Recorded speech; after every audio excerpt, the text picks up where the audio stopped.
Selamat pagi, Ibu Bapak dan Saudara yang terkasih di dalam Tuhan kita Yesus Kristus. Kembali pada kesempatan kali ini kita bersama-sama mengikuti Lentera GKJ Mergangsan. Tuhan senantiasa melimpahkan kehidupan yang penuh berkat dan sukacita untuk kita sekalian. Ibu Bapak dan Saudara-saudara yang terkasih di dalam Tuhan, mari sebelum kita bersama-sama menerima firman Tuhan dalam renungan pagi kali ini, kita menyiapkan hati, kita masuk dalam doa.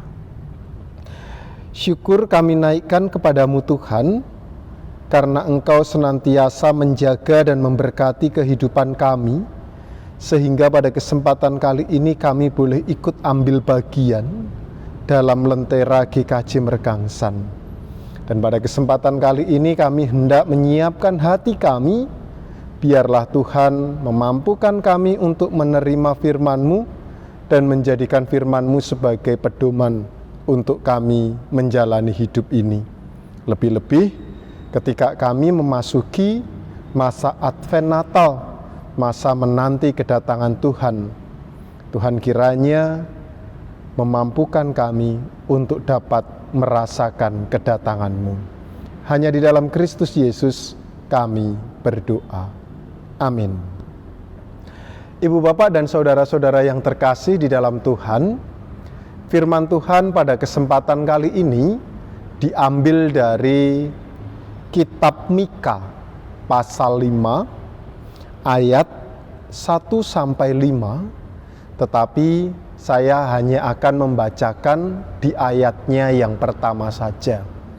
Mika 5 ayat 1 mengatakan, "Tetapi engkau hai Betlehem Efrata, hai yang terkecil di antara kaum-kaum Yehuda, daripadamu akan bangkit bagiku seorang yang akan memerintah Israel, yang permulaannya sudah sejak purbakala, sejak dahulu kala."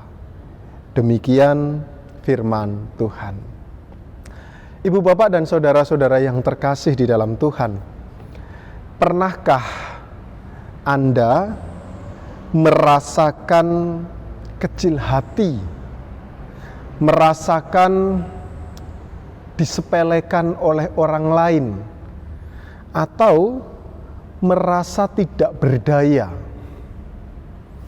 Tentunya perasaan-perasaan seperti itu akan membuat kehidupan kita merasa tidak nyaman.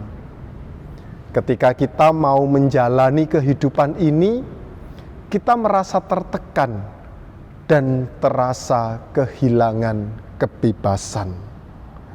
Nah, jikalau kemudian kita pernah merasakan hal tersebut, hal yang sama pun juga pernah dirasakan oleh bangsa Israel yang pada saat itu berada di bawah kekuasaan bangsa Asyur.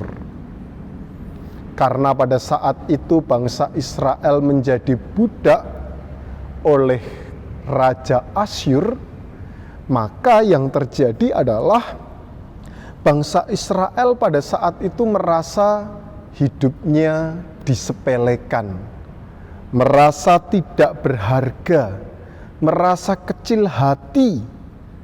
Bahkan ketika kita melihat secara keseluruhan, bangsa Israel sangat menderita, baik itu secara sosial, secara ekonomi, ataupun secara politik, karena mereka merasa tidak adanya kebebasan. Dan hal itulah yang kemudian membuat bangsa Israel merasa kecil hati, hidup dalam keterpurukan, dan merasa tidak bersemangat dalam menjalani hari-harinya. Dalam kondisi yang seperti itu, kemudian muncul tokoh yakni Mika.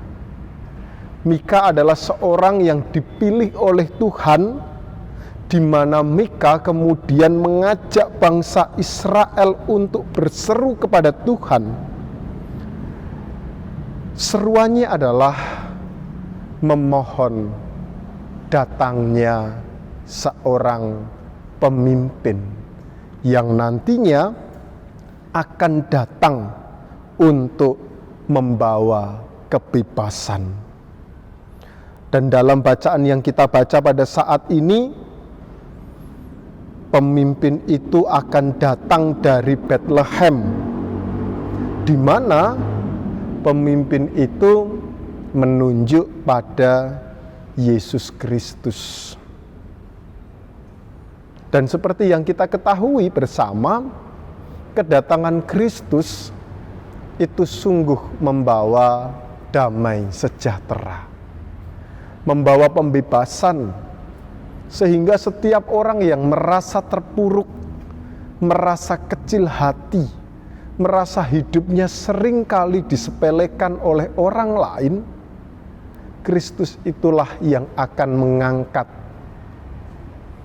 Dan saya pikir hal itu juga menjadi sebuah hal yang penting untuk kita yakini bersama. Lebih-lebih ketika kita memasuki masa Advent, masa menanti kedatangan Kristus. Kita harus ingat, kita harus percaya, kita harus yakin bahwa Kristus datang membawa damai sejahtera untuk kita. Kristus datang seperti seorang pahlawan yang siap menolong orang-orang yang merasa kecil hati. Dan dengan semangat pengharapan yang besar kepada Kristus, maka kita meyakini bahwa sukacita itu akan kita rasakan. Masa menanti kedatangan Kristus adalah masa yang penuh dengan kesukacitaan. Dan pada saat ini saya mengajak kita bersama, ketika kita merasa berbeban berat, kecil hati, kita harus ingat bahwa Kristus adalah pahlawan dalam kehidupan kita.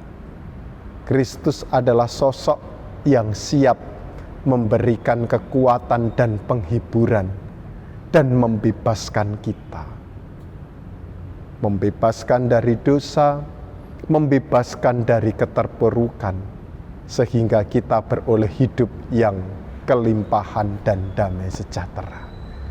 Mari kita bersama-sama menanti kedatangan Kristus dengan penuh rasa semangat, dan yakinlah setiap keterpurukan yang kita rasakan, Yesus mampu menguatkan kita. Tuhan memberkati kita sekalian. Amin. Mari kita menyatukan hati dalam doa. Kita berdoa. Allah Bapa Surgawi, dalam masa menanti kedatangan Kristus, Engkau mengingatkan kembali bahwa kedatangan Kristus membawa sukacita, membawa damai sejahtera dalam kehidupan kami yang penuh dengan kesengsaraan, membawa sukacita dalam kehidupan kami yang penuh dengan keterpurukan, yang seringkali merasa hidup tidak berguna. Tetapi satu hal yang pasti, ketika kami menanti kedatangan-Mu dengan penuh pengharapan, maka kekuatan yang dari Tuhan akan dinyatakan. Mampukan kami ya Roh Kudus untuk senantiasa menanti-nantikan kedatangan Kristus dengan penuh rasa semangat, agar kami boleh tetap kuat dalam menjalani hidup ini.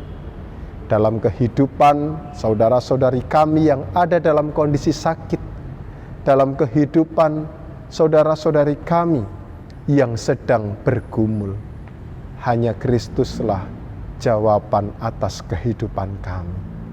Terpujilah nama-Mu Tuhan, hanya di dalam Kristus Yesus kami berdoa. Amin. Ibu bapak dan saudara-saudara yang terkasih di dalam Tuhan kita Yesus Kristus, ingatlah bahwa setiap perkara pasti ada jalan keluar ketika kita mau mengusahakannya. Tuhan memberkati kita dan tetap semangat. Shalom.